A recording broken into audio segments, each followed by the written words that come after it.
Bonjour, dans cette vidéo, nous allons étudier la convergence de cette intégrale, la deuxième intégrale du deuxième exercice, la troisième série.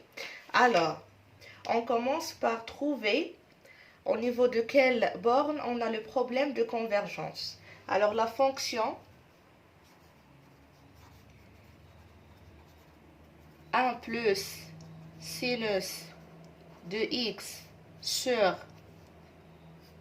1 plus racine de x cube est une fonction qui est continue sur 0 plus l'infini. Donc, le problème se pose en plus l'infini. Donc, le problème se pose en plus l'infini. Alors, au voisinage de plus l'infini, nous allons voir est-ce que l'intégrale converge ou bien diverge. Donc, on fait la comparaison. On a la valeur absolue de 1 plus sinus de x sur 1 plus la racine de x cube.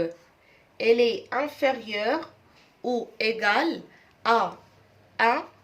Normalement, ça c'est 1 plus 1 sur 1 plus la racine de x cube plus sinus de x sur 1 plus la racine de x cube. Donc ça sera inférieur à 1 sur 1 plus la racine de x cube plus sinus de x sur 1 plus la racine de x cube. Car, je vais faire ça entre parenthèses un rappel, la valeur absolue de a plus b est inférieure ou égale à la valeur absolue de a plus la valeur absolue de b. Dans notre situation, le a c'est 1 sur 1 plus la racine de x cube. Et le b c'est sinus de x sur 1 plus la racine de x cube.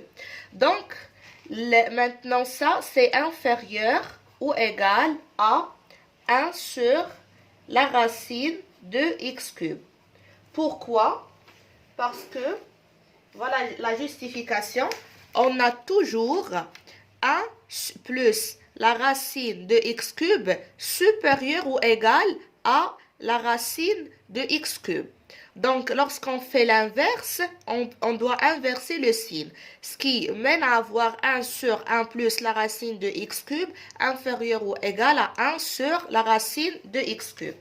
Donc, plus, on sait très bien maintenant que sinus de x, elle est compris entre moins 1 et 1.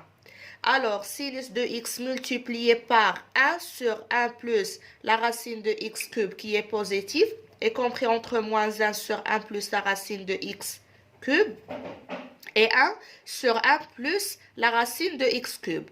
Donc, la valeur absolue de sinus x sur 1 plus la racine de x cube est inférieure ou égale à 1 sur 1 plus la racine de x cube.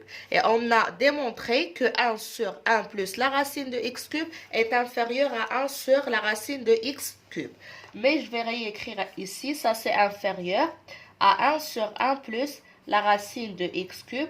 Donc ça sera inférieur ou égal à 1 sur la racine de x cube plus, ici aussi c'est majoré par 1 sur la racine de x cube. Ça, c'est égal à 2 sur la racine de x cube.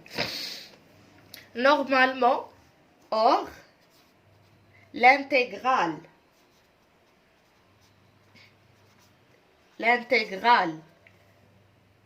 au voisinage de plus l'infini de d de x sur la racine de x cube, c'est x à la puissance 3 sur 2. d de x sur x à la puissance 3 sur 2, c'est une intervalle qui est convergente d'après Riemann. Alors, or, l'intégrale est Riemann convergente. Pourquoi cette intégrale est Riemann convergente? Parce que la puissance que nous avons ici, alpha, qui est égale à 3 sur 2, est supérieure à 1. Car 3 sur 2 est supérieur à 1. Donc, comme cette intégrale est convergente, alors 2 fois cette intégrale est aussi convergente. Et par la suite, notre intégrale que nous avons dans le départ est une intégrale convergente. Donc, l'intégrale de 0 à plus l'infini de 1 plus sinus de x sur 1 plus la racine de x cube d de x est convergente. Voilà. Donc, pour étudier la convergence de cette intégrale, nous avons travaillé avec le fait que la valeur absolue de f de x est inférieure ou égale à g de x et on sait que g de x est convergente, donc f de x, ça implique que f de x est convergente. Voilà.